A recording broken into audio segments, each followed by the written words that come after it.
Today's topic is not going to be easy to either listen to or to talk about. In fact, while doing the research for this, I found myself increasingly disturbed by the data I was actually reading. Today, we are going to talk about violence against women and against children. And I would urge anyone watching this to not let anybody under 18 watch this. This content is absolutely not appropriate for children. Violence against women and children is now a pandemic. It is a global pandemic. Perhaps it's been a pandemic for a very long time. But this past month in June alone, here in Pakistan, some cases have come forward that have absolutely terrorized this nation. The most recent case that I have to begin with is the abduction and criminal assault of two foreigners, two young women, who came to Pakistan for a business meeting and ended up being criminally assaulted, violently assaulted, brutally assaulted. And they came here to meet with a man whom they had met in October last year, and they came here at his invitation, and this person is Raza Dar. And he is the grandson of Pakistan's current Deputy Prime Minister and Foreign Minister, Ishaq Dar. This very fact alone gives this whole case a media reportage and focus that other cases pertaining to women and children do not get. And the reason I point this out is that this case is going to be highly politicized, and there is no way getting around that. But I am actually not going to talk about this case itself, because that is not my focus here. What I am going to be talking about is how violence against women and violence against children seems to be something that is growing in this part of the world, perhaps all over the world. Because when I think about what is not said or not reported in the Epstein files, for example, it is just horrifying. But the month of June alone in Pakistan has been absolutely devastating. And I'm just going to list a few of the cases which some of you may have already heard about because they got a lot of traction on social media as well as on the mainstream media. For example, a young woman doctor in Quetta, acid was thrown on her face because apparently she rejected a suitor, and so he hired somebody to throw acid on her. In another case, a 7-year-old child, Muntaha, in the city of Sargodha, went to the shop and never came home.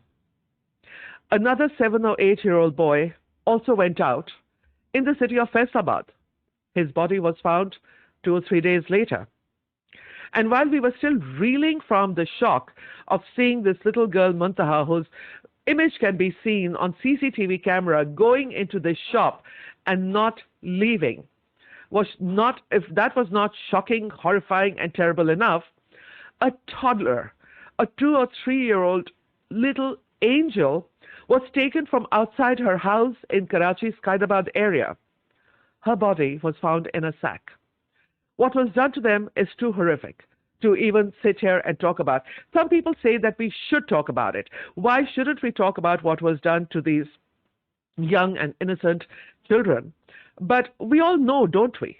We all know, and it is something that we cannot, in our wildest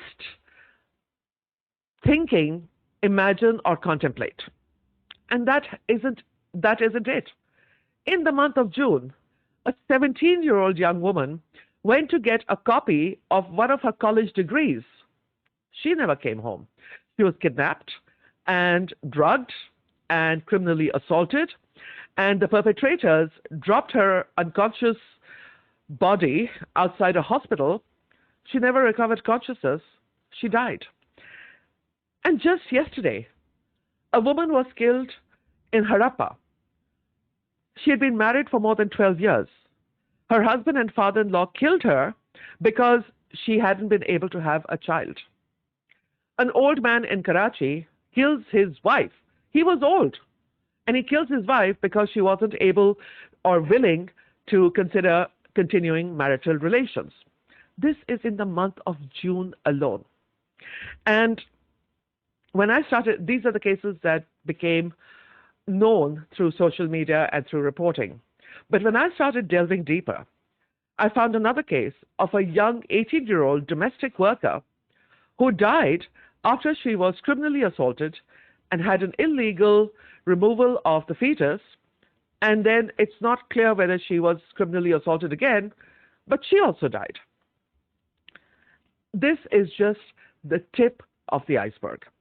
When I started looking into the data and started looking at the numbers, they would indicate that a woman or a child is being assaulted every single day in Pakistan. These are the reported cases. These are cases where in some the woman or child survived. In many cases, they didn't. Think about that. A sexual assault takes place possibly 9 times a day, according to statistics gathered by organizations that work on these issues. We don't have any kind of formal database, and whatever database that we do have is a fraction of what is actually happening. According to some estimates, only 5 to 8% of cases that occur in Pakistan get reported to the police, and less than 5% actually go to the level of being prosecuted, perpetrators being arrested and prosecuted. So where's the problem? We can talk about the various different factors that go into it. Let's start off with the most important one. Why don't cases get reported? And that is not anything to do with the law, investigation, or prosecution. They don't get reported because women are scared. Women feel that it is somehow shameful that they were in some ways violated. It is considered to be a question of honor. All of these words, all of these things have been socially conditioned, and even in the most educated of families, you will see a reluctance to go ahead and file a police case and move forward for a prosecution. And I don't blame them, because we are so quick to judge any single woman who has the courage to report. She is vilified on social media. She is vilified by the police. She is vilified by prosecutors. She is vilified by the defense for the accused. Who would want to put themselves through that? So many women just think, I don't want to think about it again. I don't want to talk about it. Some people, women don't even tell their families. And when it comes to children, it's a lot worse. And we are going to go into a lot of detail about that. This show today is not going to just tell you how bad the situation is. We're going to talk about solutions and what you can do and what you should not do in any of these situations. Now, let's talk about the ZAINAB alert. The ZAINAB alert was a critically important piece of legislation, and things changed because a young 7-year-old ZAINAB Ansari was kidnapped, sexually assaulted, and murdered in 2018. The search for the perpetrator, everything went on.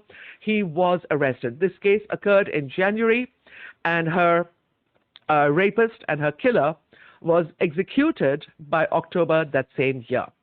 But the ZAINAB alert also resulted in an outcry across the whole country. Everybody could resonate, could feel something when they looked at her face. And the tragedy of this is that ZAINAB's killer had assaulted 7 other young girls prior to ZAINAB, but nobody stopped him. Nonetheless, it brought through the ZAINAB Alert Response and Recovery Act, or better known as ZARA, which focused attention to the problem of the crisis, I would say, of what is happening. We have the legislation. That's not the issue. What we don't have is police officers who are trained and equipped to handle these special victims. We need to actually establish trained and sensitized police officers across the country, in all major cities, in all major towns, who know how to deal with victims of assault, rape, and to deal and to be able to encourage them to tell their stories. Having said that, is that enough? No, it's not. So where does the problem lie? Well, the problem lies in the fact that we don't fully understand or are unwilling to understand that violence against women and children has nothing to do with attraction or desire. It has everything to do with power, with sadism, with the desire to abuse someone weaker than yourself. Please, nobody ever tell me that a 3-year-old child has some attraction to a predator. Predators prey on the weak. They prey on those who can't fight back. They prey on those who will be too scared to fight back. So let's get that very clear. The victim is never to be blamed. Never. I have been deeply saddened by people who said, why did little Muntaha go to the shop on her own? Why shouldn't she go to a shop on her own? Are we such beasts that we can't handle seeing a child? And it's not just girls. In fact, less than 2 or 3 days after Muntaha's case in Sargodha, we had a 7-year-old boy, Shakil, who was murdered in Faisalabad. So data shows us that 65% roughly of the victims are girls and 35% are boys. And boys are even less likely to report that something has happened. They may not even tell their parents. And this is absolutely horrific. So what are we going to do about it? First of all, we recognize that we are going to use the language where the victim is not to be blamed. The victim's parents are not to be blamed. And sadly, I heard other people say, well, why do parents send their children to shops alone? Why do parents let their children out of the house? What would you like parents to do, especially those who live in big cities? They live in cramped houses, there's very little entertainment, and they may be very close by and just asking a 7-year-old or an 8-year-old to just run down to the store to grab some milk. That's not the answer. The answer is that we have to protect but not restrict our children, nor do we need to make them so fearful that they can't function as individuals in this society. So in this program later, I will come to you about what you need to do to protect your child, and please share this information with others. Another critical point, because I'm doing this program in English, so I'm reaching a certain category of people who may not be facing this, but talk to the women who come to clean your houses. Talk to the women who are working perhaps on cleaning the roads, or are bricklayers, or women who work in the uncounted category. 99% of the time, these women are leaving their children locked up in their houses on their own, with maximum a 10 to 12-year-old child who is looking after the younger children. Do they have any choice? Do we have daycare centers? No, we don't. And certainly no facility where women who are at the lowest end of the earning curve are going to be able to afford someone to care for their children. They'd rather stay home themselves. These are not career women who are abandoning their children. These are women who are desperately trying to make ends meet. And in many cases, the father of the children is either an absentee father, or even if he's working, it is so expensive now to be able to give any kind of quality life to your children. So let's just stop the parent blaming and the victim blaming. What can you do to protect your child? I also saw several posts on social media where women were talking about being single mothers and asking for where they could get a gun or something to protect themselves, because obviously there is fear after these so many cases became public. A gun is not the answer. A gun would require you to get a certain amount of training, and chances are, because I have gone through this, I decided to get a gun for self-protection, and I was assisted by friends in law enforcement on how to use a gun, when to use a gun. But the most important thing that I was told, don't keep a gun because it is likely to be used against you. So if you're in a position where you live alone and you feel unsafe or unprotected, and you live in a house, have your perimeter guarded by making sure that you have a dog on the premises. That is the first deterrent. The other thing I would strongly advocate you to do if you live in an apartment building is to make sure that you have an alarm system and panic buttons. And if you absolutely feel that you feel defenseless when you're out and about with or without your children, get a non-lethal weapon like a taser or pepper spray or anything like that. Something that you're more likely to feel confident about using, because a gun is not something that women would be able to use all that confidently, and it may actually endanger you. But more importantly, be aware of your surroundings. I find so many people so distracted by contemporary and modern day life. They're rushing from school to work, to picking up their kids, to rushing into a store to get something. And 98% of the time, they have a phone in their hands, they're focusing more on their telephone, and they're not paying attention to what is happening around them. Predators come in all forms. And chances are that a stranger is not going to be the one to attack you or your child. It is going to be somebody you know of, somebody who has conceivably been stalking you, somebody who sees you every day because you pass by their shop or where they work or whatever. Most of the time, the person carrying out the crime is indirectly known to the victims. So one of the things that you need to be very aware of is to make awareness of your surroundings a conscious practice. See if there's somebody paying too much attention to you or your children. See if somebody is following you home. Look in the rearview mirror. See if you unnecessarily keep running across the same person without any legitimate reason too often. Keep an eye out, change your route, change your timings, be smart. This is the most important advice that I can give you. Secondly, the most important advice, teach your children to talk to you. And here I would like to refer to an excellent post that was given by my colleague Iftikhar Ahmed Saab, who used to do a program called Jawab De. He wrote a very interesting post, and I would like to actually share that with you. So my colleague Iftikhar Saab writes, when little children or girls go alone to a shop to buy things, teach them the following. Do not go inside the shop. Stay outside the counter.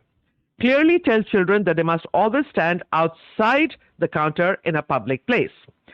Do not go behind the curtain. Do not go beyond the counter to a place where people standing outside cannot see them. Maintain a distance, at least 2 arms length from the shopkeeper or other customers. Keep the path clear. If you have to enter a shop, make sure that your child knows how to exit. The manner and tone of conversation. Teach your children that there is no need to be afraid or shy when talking to shopkeepers or strangers. State your request clearly and loudly. Avoid unnecessary conversation. Discuss only about what the matter is at hand. Do not get into extended conversations. Do not say who is at home, where your mom is, where your dad is. There is no need to share information with any shopkeeper or any stranger for that matter. Teach your children unnecessary conversation with somebody you don't know is absolutely not needed. Children in our society are encouraged to be friendly and polite to elders. That makes them vulnerable. So we have to be really, really careful on this. And immediately encourage your children to tell you if someone has acted in any way that made the child feel uncomfortable. There is a really important thing to remember on all this, and I mentioned this just a few minutes ago. You don't want to instill a sense of fear in your children. What you need to, so don't terrorize your kids saying, oh, the boogeyman is going to get you. Oh, if you do this, something bad is going to happen. Instead, tell your children and teach your children that they have rights and they have the right to say no to any action that they don't feel comfortable with, even if that person is a close relative. And this is where I'm going to underline this over and over again. The bulk of child abuse cases come from within the family, or teachers, or tutors, or religious instructors. And we teach our children to be respectful, to be polite. Unfortunately, that age is now over. Not when we have predators roaming around who can do just anything they want. What to look out for if you think your child is in some distress of some kind? The child may not necessarily tell you. But if a child suddenly starts showing fear of any one individual, reluctant to be in that person's company even if other people are present, reluctant to go near a favorite uncle or an elder cousin or anybody, watch that. Talk to your child and say, is there any reason why you don't like talking to so-and-so? You don't have to force a confession out of your child, but watch your child's demeanor. If they are reluctant, squirming, but not really saying anything, there may be a problem. And the best thing that you can do at that point, make sure that your child is never alone with that person. And this is so important. Children sometimes, especially very young children, children who are under the age of 5, may not even understand what is happening to them. They may not even register what is happening, but they do instinctively know it's wrong. And they will show it in multiple different ways. Crying suddenly, bedwetting is a big example that I came across while doing my research. Changes in the child's behavior. All of these things are your responsibility as a parent or a grandparent to notice, but don't pressurize your child into saying something. They may not be able to. It is your responsibility at that time to make sure your child is never alone with a person whom they feel uncomfortable with, show reluctance about meeting. Don't necessarily tell you why. Just say, I don't want to do this, I don't want to do that, I don't want to go to tuition, I don't want to do this. It's a problem. It could be a problem. So be careful. And that is the most important thing that I can tell you to protect your child. It's rarely the stranger. Strangers do. Yes, I'm not saying it's never the stranger. But statistically, it is somebody who is known to you, whether directly or somewhat remotely. This is something that I will say again and again and again. A lot of times when these cases happen, the biggest demand I see from people is public execution, hang them in public, etc., etc. That's really not a deterrent. If it was a deterrent, the execution of Imran Ali, do you know who he is? Do you remember the name? You probably don't. He is the one who killed ZAINAB. Imran Ali was executed the same year. Did it reduce crimes against women or children? No, it did not. Executions are not the deterrents you think they are. They basically satisfy your desire for revenge, satiates your anger, your rage, and that is all justified, but it is not the solution. If anybody thinks that mass executions or public executions are going to be the solution to solving this, no, it's not. This is on us as a society.